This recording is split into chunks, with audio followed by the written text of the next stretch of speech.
Welcome to In Their Own Words, a conversation series where we honor the stories that live between loss and love. I'm your host, Simone Burke Cousins, founder of Bereavement and Beyond. Here, we make room for honest conversations about loss, caregiving, and life's unexpected transitions by listening to the stories of those who have lived them. These conversations are not therapy, but they are real, reflective, and held with care. If something in today's episode feels tender, take the space you need. Wherever you're listening from, thank you for joining us. Hello, everyone. This is Simone, your partner in grief, growth, and care. And today we have another episode of In Their Own Words. And today I have with me Laziena Hodge. And I've been blessed to meet some wonderful people in some very unexpected places. I think I've only known Laziena for probably a month, a little bit over a month. We were both guests on a podcast, and the host had an emergency. So we were just there vibing and talking, and that was the one good thing that came out of that canceled event. So she's here with me today to tell her story of grief and loss in her own words. Because as you know, I can share everybody's story, but I think it's more powerful coming from people's own mouth. So she is going to introduce herself. I want her to tell me who she is using her own words and in the way she chooses to. So Lazina, the floor is yours. Who are you Oh, outside of your loss? oh my God, girl. Who am I outside of my loss? That is a story. Well, I'm Uh-huh. Laziena. I think outside of my loss, because loss has given me an opportunity to really show up so much more authentically and more empowered in my life. Mm-hmm. I'm a relationship repair guide. I like to say guide or companion because I really believe that we all want to be in really amazing relationship with each other. 90% of the time we get along great, but those 10% of the time when we get upset, sad, or angry, we don't have the safety between each other. And then we end up walking away and we end up losing a lot of people. And for Mm-hmm. me, I know what it's like to lose my children and repair. I know what it's like to lose the love of my life, my best friend, to loss in life. And that has given me some really amazing tools to be able to map our grief and map what I need in order to be able to have grief and joy in the same space. So Mm-hmm. to wrap all of that up is that I'm a relationship repair companion because relationship with self and others is an ongoing journey, and I like to be alongside that journey with all of us. I like to Mm-hmm. say that we're all on this highway and we are sometimes in each other's car, sometimes we're in our own car, sometimes we're going on opposite ends, sometimes we have to make an exit. But I want to be able to I'm cultivating a world where we have more emotional safety with each other so that we can get through grief together. Mm-hmm. We don't have to feel alone in it because I know exactly what it feels like to feel Mm-hmm. alone in grief, you know? So Mm-hmm. that's kind of a little nutshell of me and who I am now Yeah. as I continue this journey. And I have to say, thank you so much for that. The way you introduced me, it was really such a beautiful blessing. We hit it off right away. Like, Right away. man, I was like, I found a soul sister. That's nice because I feel so met by you. You meet me Yeah. where I am. And I used to think that that is such a hard concept, but the one reason why I felt safe with you I am safe in my own vulnerability, but you can hold the vulnerability. It doesn't deplete you. And I know that you're capable that if it does, you can speak up for yourself or you can ask for time or you can say you Mm-hmm. don't have the capacity. But I Mm-hmm. feel so much trust already, so much safety. And that's a testament to you because I'm like, I have community now. So Yes, oh my gosh, indeed. I loved how we I love our journey and I hope that we get to tell that story on bigger and bigger stages. Yeah. Yeah. And I Mm. believe we do. Lazina and I, we will be we don't have any choice. We're stuck together for life, and I'm sure you'll see us on many different projects because we're both passionate about having conversations around grief. And thank you for that beautiful introduction. You brought up one thing that is standing out, and I'm sure we'll touch on it as we go Yeah. on. You know, oftentimes we find people who we want to share our grief story with, but sometimes they really don't have the capacity, maybe because they too are grieving or they're experiencing other issues. So, in talking to Lazina, she reiterated the point that, you know, when we're going to share our story, it's okay to ask people if they have the bandwidth to hold it at that time because it's not fair to them too to just dump whatever it is we're experiencing on them. So she's giving you the permission to ask permission if it's okay to share with you in this moment. We talk about supporting people, we talk about asking support. So I believe that's an important element that we should add in our conversations. Just asking people if they're and you know I'll speak up for myself and my friends who have been with me for years, I'll tell them in a heartbeat that listen, talk to another therapist, talk to another friend. I am not in the frame of mind to do this now. And it's not to say I don't care, but a part of support is also referring people out to people who are capable of supporting them in that particular moment. So thank you so much for bringing up that point again. You also pointed out that grief and joy can coexist, and I'm very big on that because we tend to think that it's either or, but you Right. know, I promote both and thinking it's okay to do both. We're capable of doing both. So thank Yeah. you again for sharing all of that. And I want you to talk more about your book. This is your Oh yeah. space to also share what you're doing. Mm-hmm. And I'm very excited about this conversation because you know I'm big on practical tools and your Yes. book and your framework in and of itself is a practical tool that can help us to navigate grief. All Yeah. right. So before we dive into the meat of the matter, I just want to remind listeners and viewers that if you find value in this podcast and conversations like these, I'm encouraging you to share with other people out there. Like, subscribe, share, so that when the episodes come out, you will be the first to know. And there are many Yeah. people out there who are experiencing grief and they do feel alone. So even though I may not be interacting with them on a one-on-one basis, but hearing that other people are also experiencing a similar situation sometimes is the companion they need in that moment to know that they are not alone. All Mm-hmm. right. Yes. So Absolutely. let's switch gears a little bit. You mentioned losing your children, you mentioned losing your friend. This is your space. I want you to share with me a little bit about the losses or loss that you have experienced. Take me back to that season and what was going on with you at that time. Yeah, man. I was I think it was April 19, 2019. I was at work and my marriage was very rocky Mhm. because I always take ownership. I did step out of my marriage and I betrayed my husband. And it was a very tough time for both of us. But when that call that I got on April 19th that year was him letting me know that there had been an extremely inappropriate relationship with my oldest daughter, who was 17 when it happened. Now, this was a whole year. She had just moved out. I didn't know why she moved out. My relationship with her was strained. And Simone, when I tell you I howled, I Mhm. howled because that was the last thing I was ever expecting to hear. I knew that we were in a bad place, but I didn't think that hurting my child was going to be the outcome of this. That was so devastating. I was like, well, what the heck do I do now? Like I wasn't the breadwinner of my family. I have two other children.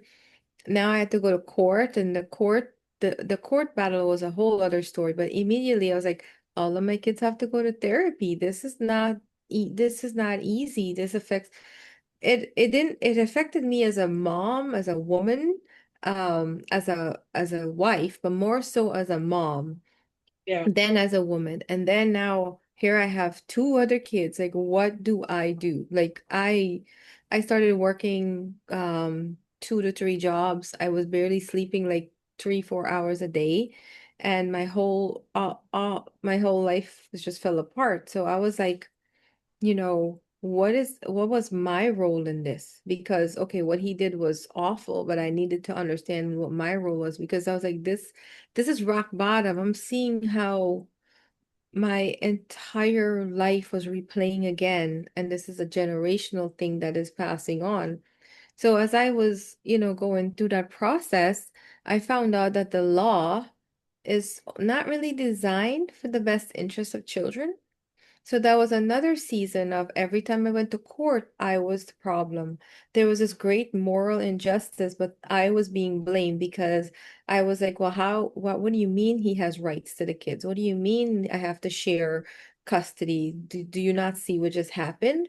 But Yeah. in the family court, criminal court doesn't, there was no what's the word, sentencing. There was no final judgment. So Mm. it was as if it didn't happen. And I understand in the law eyes, but now I have evidence. I know what happened. I have a confession. What the heck, you know? So Yeah. not only was it like, then my daughter moved out. She was gone. I never thought that I would see her again, ever. I was like, that's it. This is done. No matter how much I tried. It took us we have a really good relationship now, but it took us 5 years to build back that trust.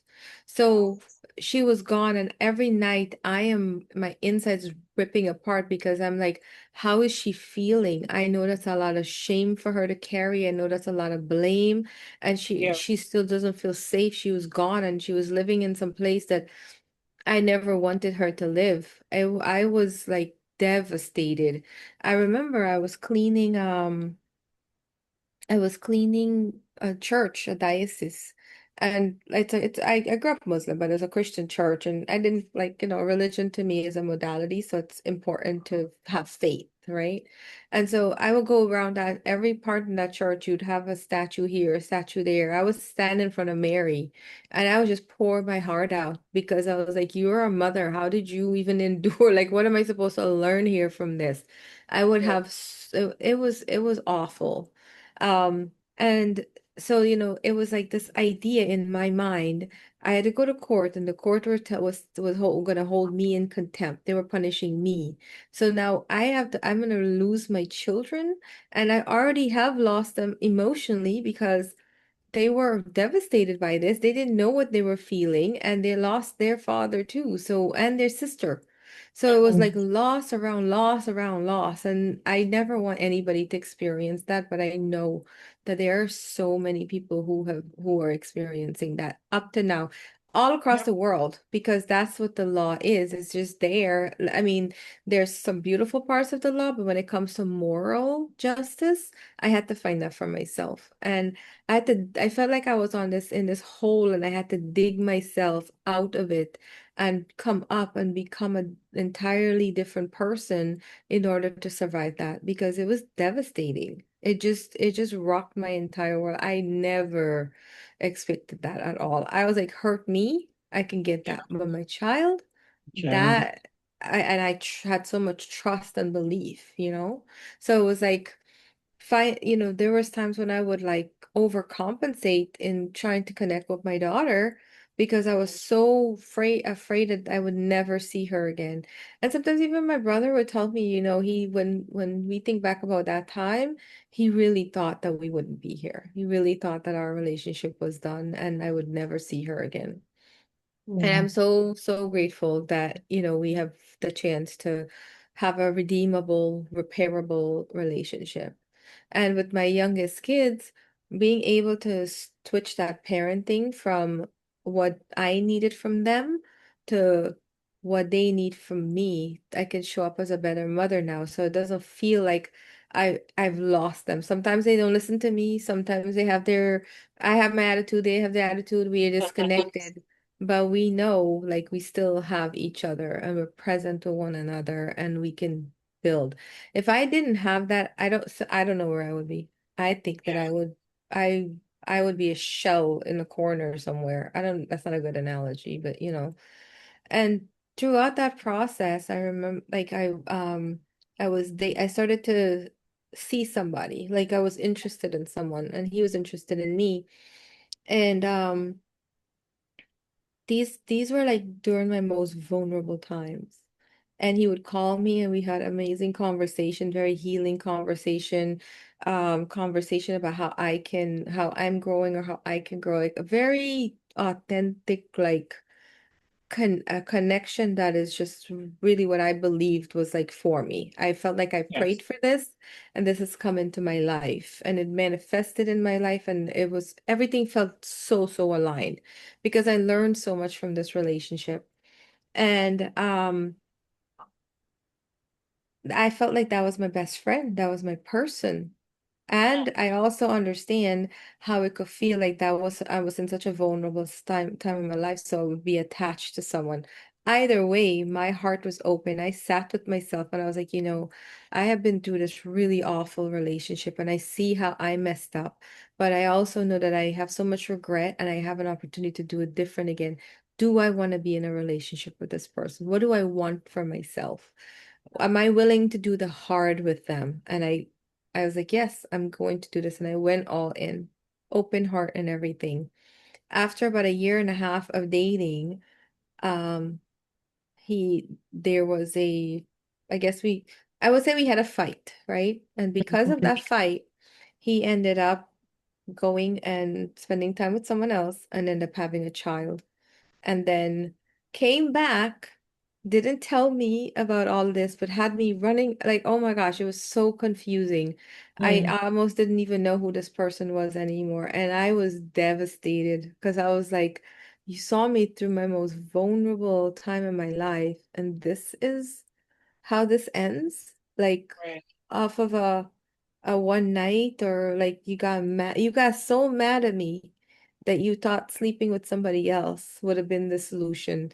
And Right. how awful of a experience that was to know that I had just come out of a betrayal, the Yeah. worst kind of betrayal, So I just never expect, like, again, completely like the rug got pulled out from under me because we had just celebrated my birthday at his place. The next day he left to go away, and then that's it. That was the last time anything like ever, made sense.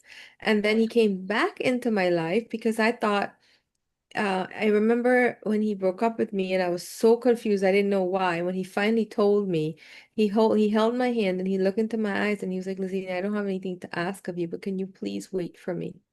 So I thought that meant this is our chance to get through something hard and this is how we're going to meet each other again. So I go off and I do my work and he goes off and he does his work. And like months, days go by, months go by. I'm not hearing from him. I'm trying to communicate and it's just kind of not going anywhere. It's like I was dropped off the face of the earth, like I didn't exist anymore. And that destroyed me, but I kept going. I kept continuing to live my life and give myself a dream, but I had so much hope that we were going to meet again.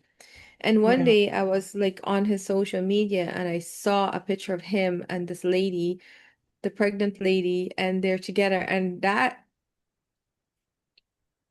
I am so sorry to anybody who has ever saw that, or who have to live, like, how there's some people who get married and then they get divorced and one person doesn't get a closure and then they have to, like, see their person get married again and all of that stuff. Like that just tore me up because I was like, what happened to this promise that you made? Like Yeah. where did everything go? Like we were not in such a bad place for this to have gotten this far. And so I reached out to him. And when I reached out to him, there was like so much hope that we were going to end up working things out. And what I noticed throughout was I was having the same problems. I was having the same way, like I, I didn't sense any regret or any remorse or any kind of consideration for what I went through. It was like, nothing happened. This was just life. And now we're talking to each other again, and we'll see Yeah. where it goes. And that was so devastating to live through. And I pushed myself to it because I was like, when I was at my most tender and I didn't know a lot and I messed up, he was there for me. So I thought this was like, the way that I can also be there for him. And it was just like tormenting. Like he asked me for a month. He's like, I need a month to figure out some stuff, right? I gave him the month. He came back, and when he reached out to me, he was so distant and cold again. And I was like, okay, I have to think about myself now because I'm giving way too much. But I believed that I believed. So, anyways, things I shared how I feel, and I was scared to share how I felt because I knew that it meant that he was gonna walk away. And I shared, and then the next day, gone again.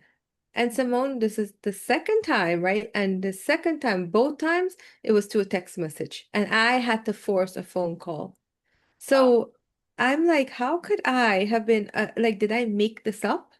Was this relationship not as good as I experienced? Like, my experiences was did I have rose-colored glasses?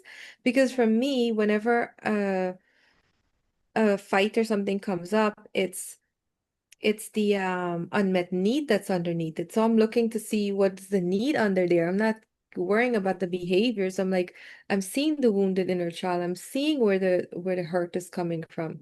So, like up even now, that's my biggest grief is that how could you know and still do it? And that's a part Mhm. of me, my ego that's still wanting justification and all of that, right? But I still need to grieve it. Like Yes. we went to the beach this weekend, and I love the beach, but I have been avoiding going to the beach because we had so much memories here. And Mhm. that was the beach where I last saw him, and we had some really impactful conversations, and 2 weeks later it was done. So I'm going to the beach, and my heart is ripping into shreds, and I'm managing my thoughts, I'm holding myself. And then when I get there, um, I just took a minute and I shared with my daughter what I was feeling to kind of like let it out. And then I Yes. chose to have more moments of joy in that same place with my daughter because I was like, the pain of this cannot keep robbing me of other experiences, but it's still there. It's very intense. It's still tender, and it's a hard thing to heal from. So when people are going through heartbreak and someone says, "Oh, you should be over it by now. What is your part in it?" and all that, that's wonderful. But I also still need to honor that hurt, and it needs to feel witnessed. So it's like Yes. these that I think those while I come from like a history of like sexual abuse and those kinds of things. I think those two events were the Mhm. most devastating period in my life from the time I was 38 to I'm 45 now, right? I'm on the other side of it, but it still comes up. It's still there. Mhm. I feel I'm my best self and I have grown so much, but it's still there. And I can't just keep on denying it and shoving it down. I need to let it breathe, let it air out, change the dressing, so to speak, and give it what it needs, put some Neosporin or whatever, on there. So I know I It spoke a can. lot and I said a lot, but like, Listen. yeah. Mm-mm. There is no such thing as speaking a lot on this platform. Worst case scenario, I divide the episode into two different Yeah. parts, but all of what you just shared is what the listeners and viewers need to hear because you're right. What you just shared, I'm absolutely sure that you're not the only person who have experienced something like that. Mm-hmm. Right, but guess what? I applaud you, I commend you for being brave enough to share, especially about the incident with your husband and daughter. We know there's a lot Mm-hmm. of shame behind that. We know there's a lot of stigma. It probably took you some time to get to this place where you feel vulnerable and open to share. But I'm happy, not happy that you went through the experience, but I'm happy that you're now here at this point so that you can inspire other people, not necessarily to come on a podcast and share if they're not comfortable with that, but maybe to seek the help they need, to let it out, to find release, to let go of some of the guilt and shame behind incidents like those. So thank you again for agreeing to be here and for sharing and being really vulnerable. You have been through so much. Like I was there trying to count how many different type of losses. I'm like, Yeah. it's a lot for one person to carry. And I enjoy dialogues like these because once more we're reminded that grief and loss is not only associated with death related incidents, because Laziena mentioned nothing about death just now. She lost her Mhm. best friend. She lost a relationship with her daughter. She lost her identity as a woman and as a wife. She lost the relationship temporarily with her other kids. She mentioned nothing about death, Yeah. right? So discussions like these are what we need to have so we can open our minds a little bit more about what grief and loss is all about.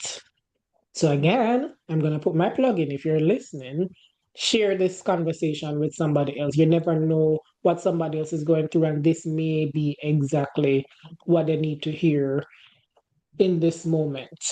There Yeah. was another point that you mentioned, and I'm somebody who normally jot things down because I'm so caught up that I tend to forget, but I'll remember down the line. So most of what you shared, there were, like I said, shame and stigma Mhm. around those type of conversation. You're open, right? And you've shared on different platforms, and you probably have shared with other family members and friends. Were there any misunderstanding from anyone? Did anybody say anything that would cause you to recoil and not want to share? Because you were talking about platitude earlier. Mhm. Platitudes earlier. That's what I Yeah. wanted to touch on, where people are like, "You're not over it, bad. No, it's been a year and a half." And again, I want to think that these It's well type of intended. things are coming from a good Yeah. place, right? Yeah. Because we don't know any better. That's what we say. And we're Mhm. uncomfortable with grief, so we try to fill the silence. Silence is good. Silence is a powerful tool. Silence is golden. But I do understand that not many people are comfortable with that silence and, have the capacity to even sit with situations like these.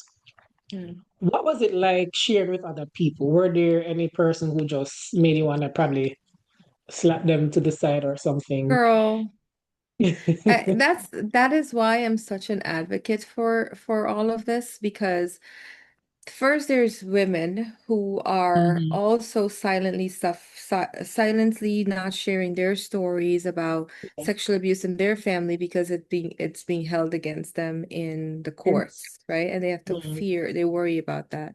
But the thing is, the thing about that, it was so sad because even a family member told me when I shared about my daughter, right? Because I was reaching out to people and I was like, oh my gosh, this is what's happened. I could use support. I also Mhm. needed money, so I was like desperate. And my cousin said to me, well, how come you didn't know? Mhm. Wow. Yeah.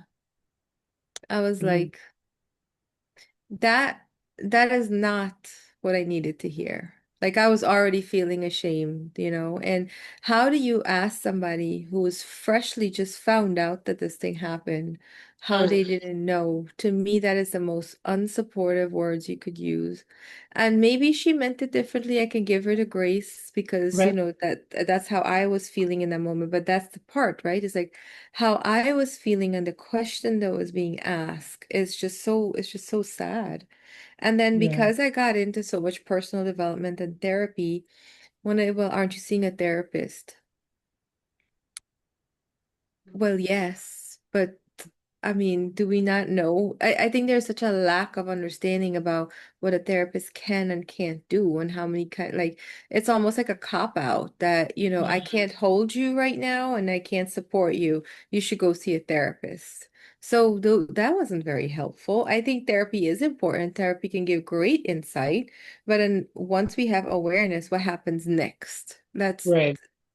somebody to say go to like aren't you seeing a therapist, to me that was so awful. And then the one that really hurts them, like it just gives me such a cringe, is because I got into personal development.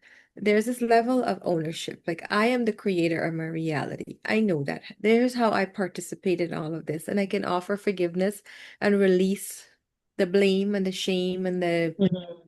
thing that is costing me my peace towards that person, but I still have to heal it. And in personal development, one of the very first thing they want to say is, well, how are you responsible? Right? Again, this how are you responsible? Why are you, well, shouldn't you be healed by now? It's been so long. Why aren't you healed by now? There is no such thing as a healed person. It's a journey. It's a journey. And it's so disconnecting because in grief, the thing is why we stay isolated, why I stayed isolated and away from people is because every time I tried to open up about what's happening to me, I don't get that compassion, like, oh my gosh, that's so heavy for you to carry. How can I support you? Or what is it that you need? Instead of getting that, it's, well, been doing personal development all along. What is the action that you're going to take now? What are you going to do next about it? Like where is the sensitivity? Where is that? Compassion. And yeah, that's the part that gets me, especially in the coaching world and the personal development and the mentorship world. Sometimes there's so much emotional bypassing that or spiritual bypassing that we forget that this is a human's heart.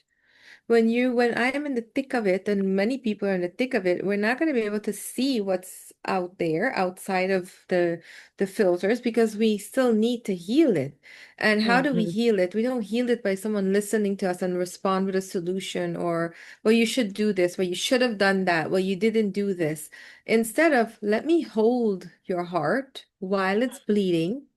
You're in the trench. I'm going to come and sit in the trench with you and we can laugh and cry about this together, but you maybe need 10 minutes. I think Simon Sinek says you just need 8 minutes of a friend. Yeah. 8 minutes sitting with somebody in their sorrow or their anger or whatever it is going through for 8 minutes can be transformational for them. I think that everybody is capable of understanding what they need and know what they need to get out of something. But Hmm. they also just need somebody to be there, to listen, to have that heart. And it made Hmm. me not want to share. It made me like pull away and suffer alone. Because it's awful to hear solution-based thing. Like you can sense when there's not a genuine care about what this experience is. Yeah. And I Hmm. get now that I'm on the other side of it, I understand that it's hard to carry. Somebody is having a busy day. They have to drop off their kid. They have to go to the doctor. They have to go to work. They have to find a ride. Their tire blew out. Whatever is happening, and then they're calling a friend, and the friend is extremely heavy, and they can't support. That makes them feel helpless. So they don't know what to do. So maybe they say it that way, and I Right. get that. But it's also so important to say, I really care about you. I want to hear what you have to say. And I want to sit in this with you, but I just don't have the capacity right now. Can I call you Right. No. tomorrow? At least that person doesn't feel like they're alone. And then you have somebody you can rely on. But those are the things that just drive me crazy. It's like I wish that there was more compassion and more sensitivity around this empowered hustle culture or boss babe or empowered Mm. women. Mm. We are feminine. Let's be feminine for each other. Yeah. And even a male sometimes emotions are not safe, but how many males are also going through grief and they don't even know? Like at all. And I don't Yeah. mean to touch on that, but those places are not helpful at all. The Yeah. the the push powerful development, the push for spirituality, the push for more therapy. We need more Hmm. healing. We need more Hmm. safe circles where there's more healing that's Hmm. happening. Yeah. Yeah. So Yeah. No, I'm happy you touched on those points. They are very important to talk about. I think from my perspective, and I'm hearing some of that in what you said, people still look at grief as something that needs to be fixed and solved. And so they're going to come from it, from a solution focused perspective. mm-hmm. So that's one. The second point is that I want to make is that it's unfortunate, but a lot of people don't have the ability or the capacity to empathize until they are in a similar situation, right? So for me, that's where the grace comes in. Like, you really can't fathom this, and unfortunately, you'll have to get there to understand. I hope you don't have to get there because this is painful, Mm-hmm. but that's point number two. Yeah. Point number three, I'm a therapist, you know that. And even in the world of being a therapist, a lot of us are just familiar with theories and models and perspectives, but that human side of us, and I say us because I'm not trying to single anybody out, that human side is missing, and they're still listening with that ear to fix. Because even though we Yeah. don't tell people how to fix their problems, we put solutions out there, options out there that they can explore. So a lot of Mm-hmm. therapists, they are still not trained in grief because that's a whole different animal. Because as a grief therapist and a grief coach, a lot of what I do is listening and just sitting with people in the trenches, as you put it. Because Mm-hmm. can't bring back their loved one, can't repair the relationship, can't fix anything, but they just need that safe space to sit with somebody who may not have to even say a word, but just their Mm-hmm. presence is enough to make them feel safe and heard. And that is what I believe we really need to move towards as professionals, as friends, as relatives, because surely support doesn't only come from people who are trained to support people, So I think we can take a lot from what Laziena said in terms of her experience. And I too have experienced, people just saying things that make me want to do things to them. But when you're Yeah. on the other side, you're like, yeah, kind of get it. We're not so grief informed. And Yeah. I'm not making excuses for anybody, and my role in all of this is to just have forums Mhm. like these and, spread the information so that people can take a look at what they're doing or how they're showing up for people around them. Yeah. You also mentioned, going back to what you said earlier about this whole neosporin thing, we're healing. We never get to that place where we're fully healed.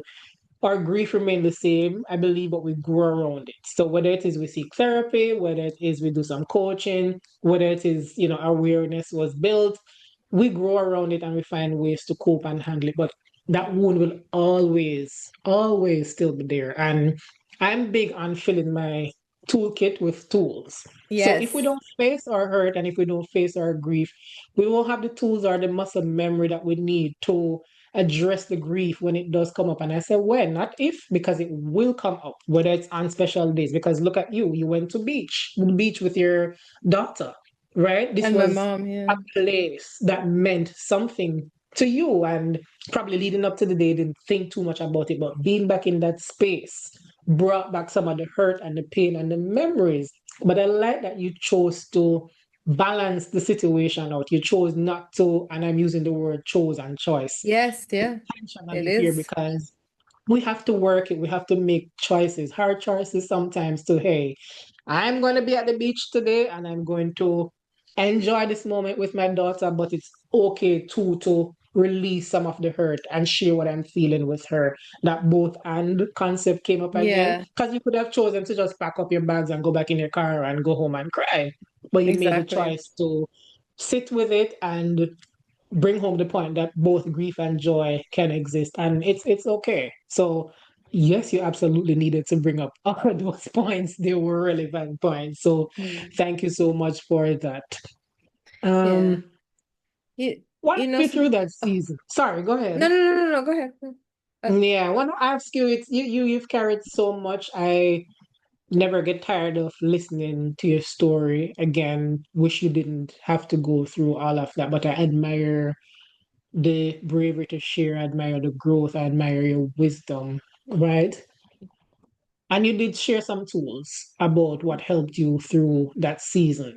But for yeah. those of us who may not have been paying attention or we need repetition to learn. Share with me some tools that really helped you through that season. You did Yeah. mention doing your own personal, and I like ownership. Ownership is a very big thing. And Mhm.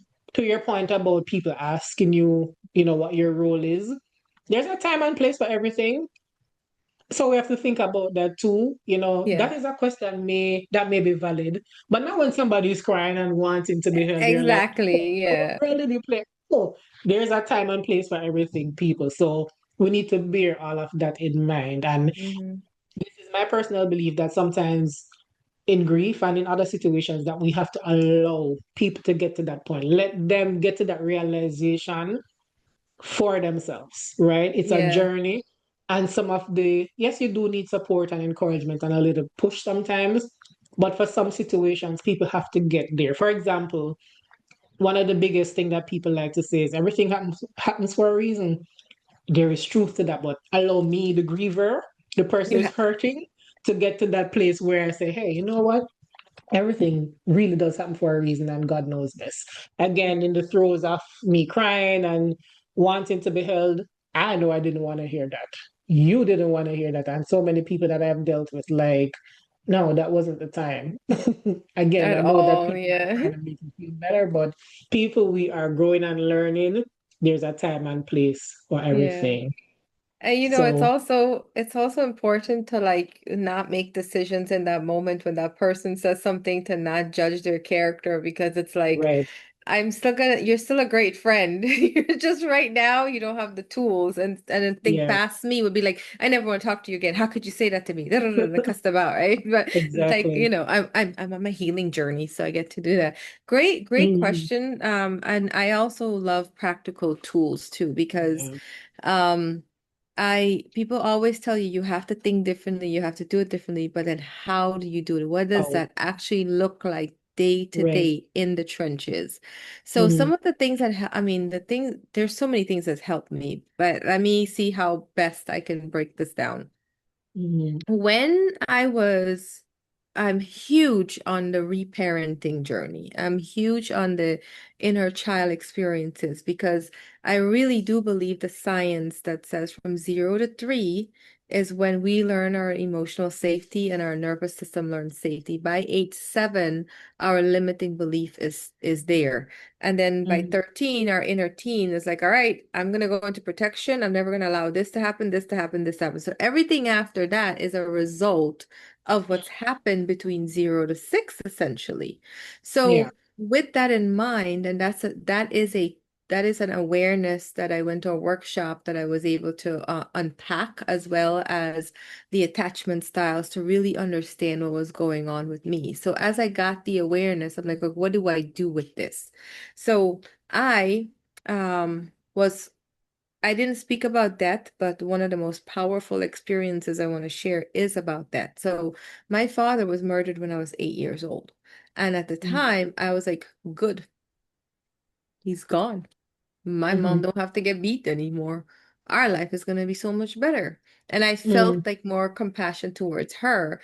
But then in my adult life, when I saw how when I took that accountability, right? How did I show up for this? I really saw how I showed up for it, and I really saw my part in it. So I was like, you know Mhm. what? In order for me to alleviate this a little bit, let me go back and grieve my father. So 2 years ago, I took the whole of July. It's like 30 days. Yeah, because there's 30 days in July. And I was like, I'm gonna put myself back as my 8-year-old and really find out how I was feeling and what was happening in that time, and actually grieve my father. So there's an Mhm. exercise called 70 times 7. It's something in the Bible, and it Bible. is Mhm. for 7 days straight. If you miss a day, you have to start over. You take 3 pages, front, back, and then a front, and you write everything that you want. I wrote everything that I needed to forgive my father for. And it wasn't an easy exercise to do, because a lot of resentment was coming up, a lot of things I didn't want to face, a lot of realities came up. But in doing that and sticking to it, and I made this mandala. I actually will send that to you because it's so cute. It's a Yeah. mandala, and in the middle of the mandala is a picture of me when I was younger. And so every day when I finish writing this activity, complete this Mhm. activity, I would celebrate with my little girl by color in the mandala. So by the time I Mhm. was done, I gave myself a reward while I was grieving. And then here is the final product. So I could actually like anchor it and make it mean that I actually processed through it. And that, so every single day, why that I forgive you for what? Sometimes it's I forgive you for being a piece of and not looking out for me. I forgive you Mhm. for not having the emotional capacity to meet my needs. I forgive you for the way that you showed up as a parent. And these words are in our head, in my head, and in Yeah. my thoughts.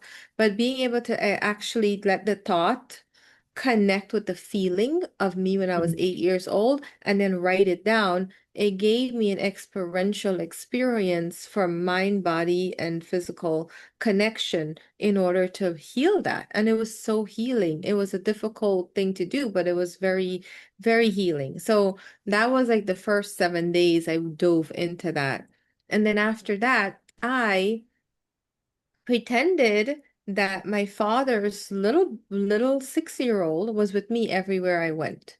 And so every person that I meet, that I see, if they were upset with me, I would internalize it. So if this was my dad, right? How would I what was he going through? What is it that I'm seeing in this person that is reflecting my father to me that's causing me to have this upset? And journaling that. It's not just, okay, I'm talking in my head. I'm literally like journaling as if I'm having this conversation. Sometimes I even get, because at first I didn't, way back in the day, 7 years ago, you asked me to journal, I'm gonna be like, no, I don't want to journal. No, don't tell me the journal. And I wasn't also a social, like as social as I am now. So some people were like, oh, do a video. And I was like, no, I'm not doing that. I was just resistant to it. But then I started journaling. I forced myself to do it because it takes practice. It was because I didn't want to face what I wanted to face. So that I did journaling. I also did audio messages and I didn't need to listen back to it. I just needed to get the thoughts out of my head, give them a space, how can I love this thought? Yeah. What is the most, okay, here's a thought. I wish something terrible on somebody. It's not a nice thought to have, and we're told we have to be nice and we have to be kind and we have to always be good. But the thought is there, so write it down. I wish this person da da da da da, all right? Just so that I could get it out. Now, why did I wish that? Asking myself literally, why do I wish harm on this person? Because I felt hurt by them, because of the actions that they did, because of the things that they didn't show up for me. What was it that I needed from them that I couldn't get? And once I get to that, there's so much releases that happens in that space alone because I'm giving the thoughts that they're moments to be alive. I'm validating them, and then I'm also, okay, what would love do here? What is the most loving and compassionate thing I can get from there? And by doing that so consistently, it's what led me to being able to map my grief to my emotional needs. It's what's giving me tools for emotional safety with other people. But that's like, I mean, those are like some intense activities and tools, but oh my God, they work so well because whenever something like that happens, another tool that I learned about is mm, separating behavior from feelings. Sometimes I might be angry, but I'm really feeling disappointed. Or I might really be feeling sad, but it's coming out in anger. Well, finding out why I'm feeling that. Well, how am I gonna find that out if I don't allow the feeling to come out? I think there's this misconception about like you have to master emotions means that you're not affected by anything. Right. That's fine, but I still have to allow the feeling to come out. So if I'm mad, I had to throw a tantrum so that I can see what was underneath that. So throwing a tantrum can look like laying down on an air mattress and just kicking and screaming, someplace safe, just like a yoga mat or something, and just like allowing yourself to be mad. Listen to some angry song, have Yeah. car rage for like 20 minutes, right? Mm-hmm. Or if I'm sad, curl up with a book or a candle or watch a sad movie, but Mm-hmm. or three sad songs, something that will pull the emotion out to the surface. Because the more I kept burying it and not giving it life, the heavier it felt. But when I take those moments and I am intentional with it, okay, I'm feeling sad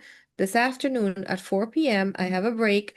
I'm gonna go and I'm gonna sit down with I have my headphones on. I'm gonna put on my sad songs. I'm gonna make sure I have comfort food, whatever it is I need, and just feel it out. Let myself feel the draining process of it.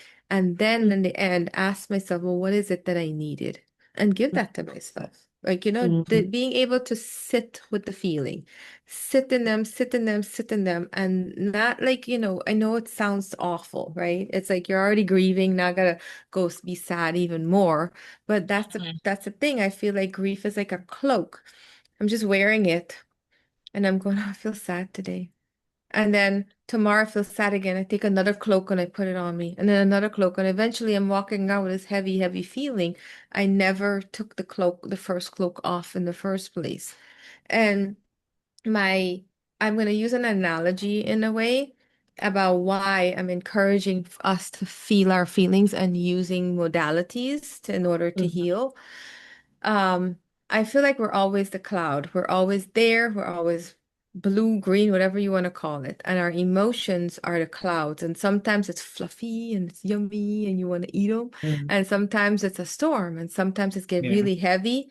And that rain cloud just needs to be released. Well, to me, that's what grief is, releasing it. Well, is it a thunder one? Is that anger? You need to be angry? Call me. Be like, Lazina, Yeah. I need to vent. And I need you to pretend to be the person that I'm going to vent to, right? Get it out. Yeah. Get it out. Somebody pissed you off because they couldn't, you wanted to feel heard or understood. Get it out. Do it, Mm-hmm. you know? Go Mm-hmm. talk to yell out in the ocean. Whatever it is, you Yeah. have to really be intentional with the modalities. I think like we just can't understand. Okay, I understand that's a modality. I get it in my head. No, actually give yourself the experience. And I'm saying you, but really I'm talking about how I have used this. But the biggest one for me when it comes to grieving is that allowing myself to journal when I'm sad, experience the sadness, find somebody who can really listen to me and hold me in that sadness and get me to continue to feel it out and not stop me from feeling it out. Or my go-to is the three sad songs.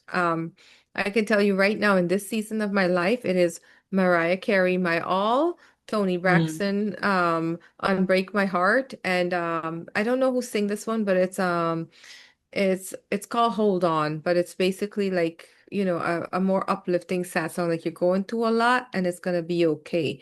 But I gave myself those two really sad ones to burn. Let it bleed me out so I can see what is inside of me, what part of me needs to heal that's needing that healing. And when I'm Mm-hmm. done crying, and I give myself that like uplifting one, I go and I'm like, okay, how can I celebrate this moment for the honor the work that I just did? Because I was Mm-hmm. intense and it was hard, and then I need to witness it for myself. And that Mm-hmm. sometimes that could be like, I'm gonna go get some ice cream, or I'm gonna go to Aldi's and I'm gonna get their jalapeno poppers with the Bronco berry sauce, because the Bronco berry sauce reminds me of gooseberry jam when I was little, and that's what my little girl likes to have. And ultimately, she's the one who has endured a lot of the sadness, and I Mm-hmm. didn't know that my needs were coming from her. So I think I reward myself in that way. So Mm-hmm. I Mm-hmm. hope all of that answers your modality Yeah. questions. Yeah, I love it. Your depth is, can't find the word for it, but you have a lot of depth. I I heard admire intimidating it. before. Sorry. No, I love it. I love it. And to people who aren't aware or may not be where you are, it can come across as intimidating because you did say that these tools are heavy, and they are maybe not for me, maybe not for you, but we know that feeling is something that a lot of us are now just learning to do as adults. As children, Mhm. we didn't have the space to feel. Even our parents who were supposed to be there to protect us and allow us to be safe, sometimes they do chase us away. We're both from the Caribbean, go sit down somewhere with that foolishness, that kind of thing. So we grow Yeah. up, being afraid to feel, being afraid to seek help when we need it. So this is something some of us are learning as adults. So if the tools that Lazina share are too heavy for you, one easy one is to choose three sad songs. It may not have to be three, choose two. These Yeah. tools you can modify to meet you where you are. It took a lot of work for Lazina to get where she is. And sometimes because we have a lot of things underlying that are blocking us from even seeing what's going on, it's okay to work with somebody else who have the capacity, the knowledge, and the space to help you to use some of these tools. So if something sounds good and you have a therapist or a coach, hey, I was listening to Laziena and she said, there's this activity called 70 times 7. Can you help me to work through this activity? Because not Yeah. everybody will have the bandwidth or the capability to work through these on their own. It does take some time to get there. So don't feel discouraged if these tools sound heavy for you. People are where they are. This is where Laziena is in her journey, and it's okay. We can start small. Every step counts. At Yeah. least in my book, every win is a win. And I really like how at every point you celebrate yourself. You go and you buy that jam. That thing remind you of the jam when you were a child, you know. Yeah. So you're nursing or nurturing that wounded Mhm. child. You're aware of that and you're paying attention to that. So thank you for sharing. Journaling is everything, you know, even as a therapist, I still have my blockage against journaling. But that's coming from me. Again, hear me Mhm. out. When I was a child, I had a journal and wrote my deepest, darkest thoughts in it. Somebody found my journal and read it out aloud. Oh, Yeah. And even as an no. adult, that still stays with me, even as a Yeah. therapist. So sometimes when I think about writing stuff down, I'm like, hell no. You know, and No. even though I'm a therapist, I still have my fears that I need to face. And for me, it's okay to not want to write things down. You have journals come in different forms, by the way. Some people use like an audio journal where you can have a password protected kind of thing. So there are different ways to get things out there outside of putting paper to pen. So just wanted to share that with you. But you did share some useful tools. Some of them I am going to adapt to my own personal life and with some Yay. of my clients because I'm still learning and growing here. Yeah. So thanks for sharing those wonderful tools with me and my viewers and listeners. Yeah. I have lots of them.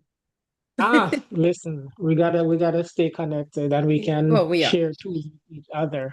Yeah. As we wind down, Lazina, how has these experiences changed you? How have they changed you? They've impacted you, but how exactly would you sum this up for my viewers? I would say that yes, it changed me, but I feel like I wouldn't normally use that. Nowadays, I don't want to even use that word Mhm, because what it did was it gave me permission to be more mhm, of myself. I mhm, was always loving all along. I was always mhm, worthy all along. I was always deserving of healthy relationships and connections in my life. mhm, I just would not have become this person that I am now had it not been for those experiences. And as terrible as that sounds, I can't see how else I would have understood the level of gratitude or the level of appreciation had I not have regret, had I not had remorse, and I wouldn't know. I understood compassion, but now the level of compassion that I understand, I can not only give it to myself, I can give it to others. It has increased my capacity to hold space and be with mhm, others in so many ways. I feel like it's my relational responsibility as another human being to offer kindness because that's what I needed in the first place. So mhm, the way it changed me is that it increased my capacity so that I can take what's healing me and pass mhm, that on to somebody else and meet them in their depths because what I didn't get, I can now give, and we can have more co-creation in that space. And because we're supposed to heal in community, we're not supposed to heal in isolation. We need right. other people, we need supporters, and we never had a language or the tools to do that. And, like I said, my father was murdered when I was 8 years old. And when I think about that, and I share this a lot, like he was 30, where nowadays the men's prefrontal cortex don't aren't fully developed until they're like in their between 28 to 32. So where did my father have the emotional capacity to understand how Mhm, how he was doing it and how he could have done it differently. Especially in Guyana, there wasn't working electricity and indoor plumbing and all of that stuff. So they were straight up in survival mode. So he literally did the best that he mhm, could. And being able to look at it from that compassionate lens and forgive him. When somebody told me once, like from my ex-husband, they're like, I was seeing a therapist, and my therapist immediately said, "Oh, you need to forgive him. You need to forgive him." I was like, I don't want to forgive him, but I had to Mhm. experience what sorrow was like in order to really understand and appreciate forgive the other side of forgiveness. So Mhm. it's like it helped me come really more back to my core and the original of who I was supposed to be before my limiting beliefs told me that I wasn't good enough. And now it's allowed me to be more me and live from my inner child joy and give more to the world and be a voice for people who, like me, were sitting at 3 o'clock in the morning on the floor crying without any idea of what to do. And now we can do that in community. We could have those same experiences, but we could have them together. Mhm. So that's Mhm. Powerful, powerful words. And good. what you just said pretty much underscored what I said earlier. The grief that I've carried in different instances, I wouldn't be who I am today if I didn't experience them.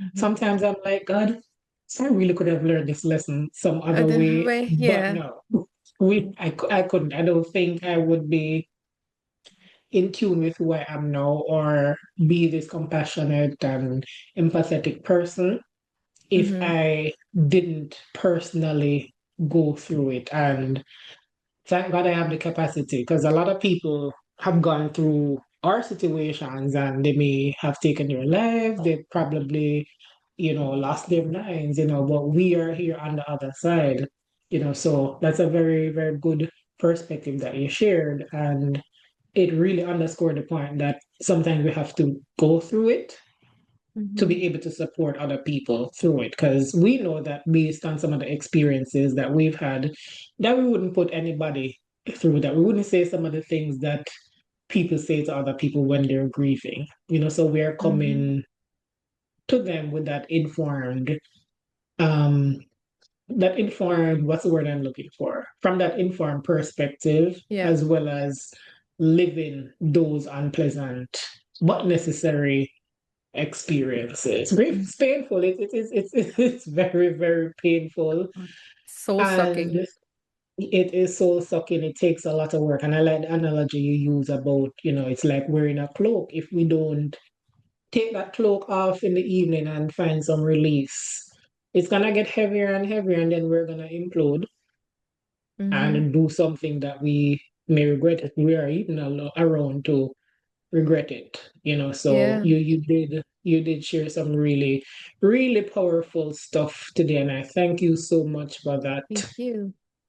The last question I'm gonna ask before we get to the reflective five and wrap things up: how do you carry love forward with all of these unpleasant experiences and the painful lessons and the growing and the stretching and people, deserting you in times of needs and people just not being able to hold space with you? You still find the space to offer somebody compassion. You still find the capacity to love. You still find the capacity to share. How do you do that? How do you carry love forward with everything that you've gone through? It, it's it's because I was able to offer myself that compassion, because as much as I am saying, this is how people showed up for me, right? Or they Mm-hmm. didn't show up for me and here's how I want to show up for them. There was a time when I didn't show up for people too, and I said those very same things. And sometimes I slip up now too, and it's like, shit, that person Yeah, they needed a friend, not a Lazina at the not a moment, coach or a you know? repair Yeah. therapist. Yeah. And so, the more I'm able to sit in that, like when the regret comes in and said like, well, karma's a little, and it does not miss Ah, an address. So I felt mhm. like I had to experience the same hurt and pain that I've caused others to feel. And what am I gonna do with, like, I don't want to sit in the shame of that, and that in itself is a grief.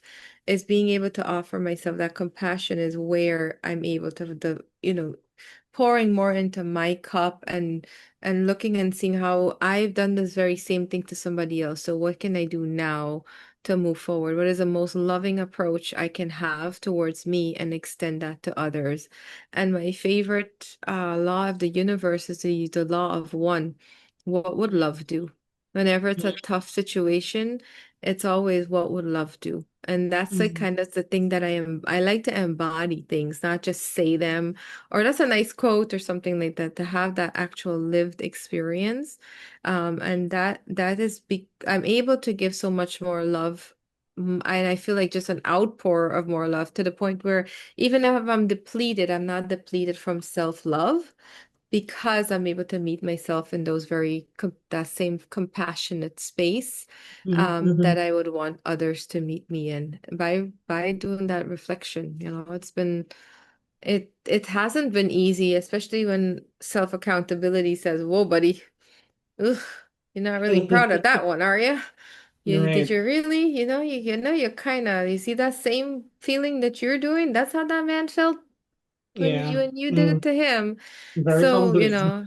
yeah. So it's like that self-forgiveness, self-compassion part. Mhm. Once it's embodied, it got nowhere else to go but flow outwards towards everybody else. It's like, oh man, Mhm. what I see in you that I see in me is someone who may not have the capacity to give love. You're not in a space for it, but you're lovable anyways. And just moving from that embodiment of that over and over, just showing up every day.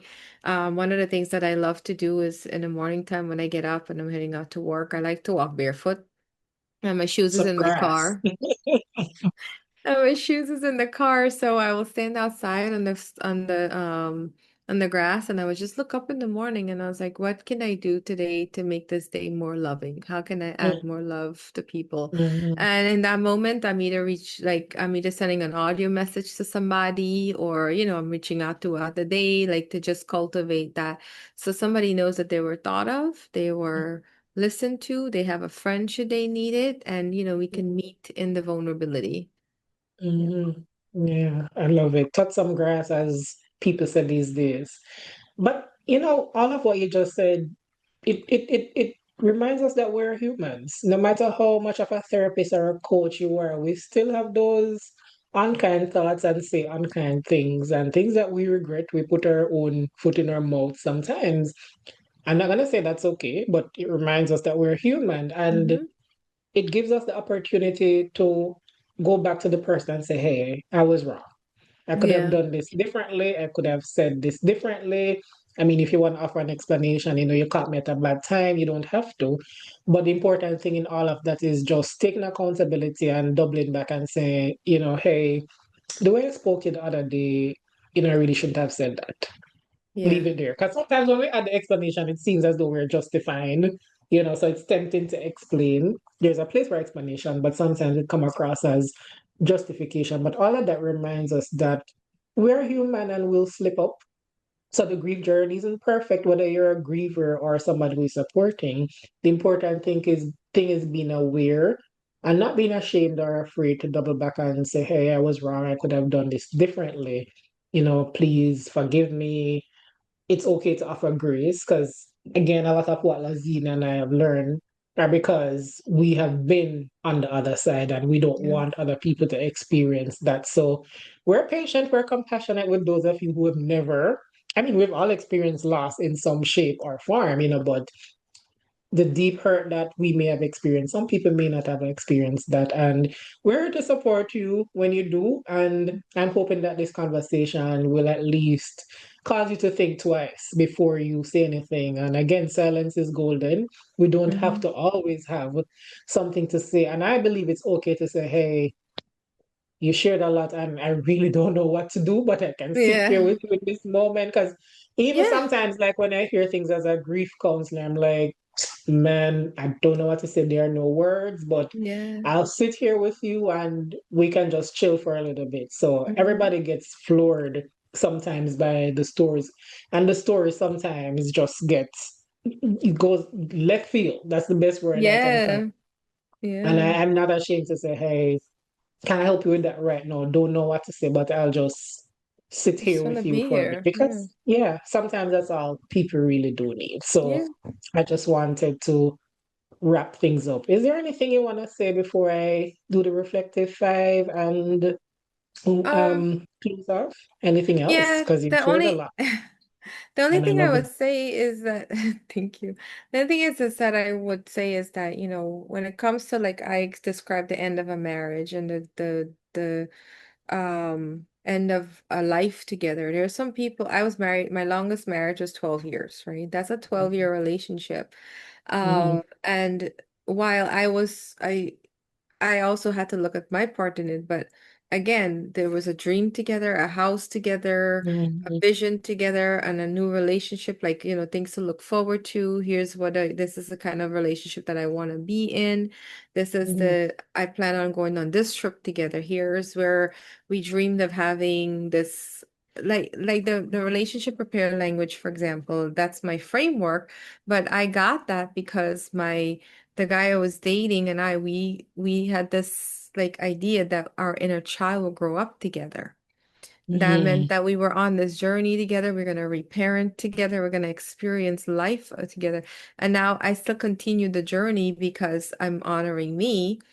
Yes. But I have to grieve that I'm not doing it with him because that's ultimately like, don't you want to like have the life with the person that you're dreaming all this stuff with? So Mm-hmm. those are not Mm-hmm. easy. And if someone passed away too, it's the same thing. You have to grieve. It's like either way, you have to grieve a life that you wanted and honor it, and then so that you can start to live the life that you really are meant to be without letting it stop you. And throughout that process, like as I'm creating workshops, I'm like, man, him and I would have so much fun with this. Or as I'm talking about something on a podcast, like this is what we love. This is how we connected. And this the person that I wanted to do this with, I would have loved to, but now I'm doing this on my own, not on my own, but for myself.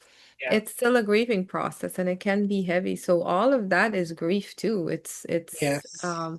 And it sometimes needs its moment and sometimes it's really tender. The wound hasn't turned into a scar yet, or it's Mhm. scarred up and you picked at it and Open it back up it's again. reopened. Yeah. So, Yes. Mm-hmm. all of this is an incredible journey and it's difficult. But my thing is that we can do the journey together. It can be difficult, but you're going to have somebody that's there along the way, not to offer insight, not to Yes. make it go away, but to really give you the space that you need so that you can get what you need to get from it and at least feel supported on it. So that's the only Yes. thing that I wanted to add. Yeah, like you say, you're a companion. Sometimes that's all we need. Somebody to journey with us, stand beside us, sit with us, just have our backs without having too much to say. Yeah, Yes, yeah, exactly. and that's important. A lot of us are grieving the life that we thought that we would have had or should have had. And to your Man, I'm point, mad. yeah, yeah, and you made a valid point. We have to grieve that. We have to acknowledge that that is grief, first of all. Grieve it in order for us to have the life we truly deserve. So, Mhm. thank you again, Lazina. And Thank this you. section is called Reflective Five, and it's just to pretty much sum up all that you've shared with us. So, I'm going to ask five different questions and Mhm. no rush, but just move through them in a way where people can just grab that one point and move Yeah, forward with it. All right. yeah. So, what is one word for grief? I would say agony. Hmm. All Yeah. right. What is one thing people misunderstand about loss? Ooh. You don't have to lose yourself in it. Hmm. Yeah. Again, I said she's a woman of depth. There you have it. What is one thing that helped you survive? Reconnection to my inner child. Hmm. Yeah. Yeah. What is one thing that surprised you about yourself? Damn, that I'm this capable, yo. What? Yeah, What? you gotta Excuse hype me? yourself up. Yep. Ma'am. Hello. Whoo, whoo. Thank you. Damn. I came from a strong lineage of women, and I always say my mother taught me strength, boy. Woo Mm, wee. Mm-hmm. yeah, Yep. powerful. And the Mm-hmm. last one is, what is one sentence that you would leave with someone who is in the thick of it right now? Yeah. I would one sentence. Oh man, she's telling me one sentence, guys. Like, what is wrong with this lady? Let's see. Let me go to my heart for that one. One sentence is that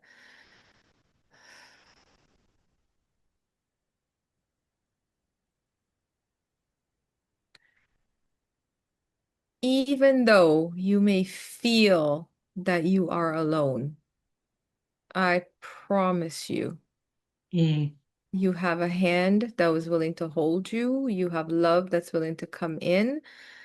Don't isolate yourself. That's mm. it. Yeah. Yeah, That's thank you. a long-winded sentence there. Long-winded, but necessary for our listeners and viewers to hear. And I don't need to say anything after that to wrap the show up. You did it for Mhm. me. My what do you call it? Slogan is here at Bereavement and Beyond. I'm holding space for you. You don't have Mhm. to journey alone. So I don't need to say anything after that. But I'm just reminding the listeners and viewers out there, if you enjoy this conversation, again, don't be stingy, don't be mean. Share it with somebody out there. You Yes. never know. You never know. Because again, grief can be isolating for different reasons, and people isolate for different reasons. But when you share something like this with them and they realize they're not alone, they may take the step that they need to take that will point them in the right direction or get them the help or not help, but the support that they need to go through their grief journey. So that's all I'm gonna say. Lazina wrapped it up nicely for me with a bow and all of that. Here doing my work for me, no problem. So thank you again, Lazina, and thank you again for tuning in. I will be back next time with another interesting guest who will share his or her journey in their own words. And I say his, I encourage men to, if you go on www.bereavementbeyond.com, you can go on the tab that says guest interest form and you can sign up to be a guest, a part of this podcast. And I really would love to have conversations with men because, of course, men grieve too. It may look different, and we need to provide the space for them to feel safe to even talk about their story. So don't be afraid to go on my website and look around. You will find something there that's beneficial for you. So until next time, remember I'm holding space for you. Thank you to our guest for sharing their story with us. To our listeners and viewers, we hope today's conversation offered you something to reflect on, connect with, or carry forward. If something from today's episode stayed with you, consider sharing it with someone who may need to hear it. To learn more about becoming a guest on the show or joining While You Care, our community for those navigating anticipatory grief and caregiving, visit bereavementbeyond.com. Until next time, may you carry love forward in your own way.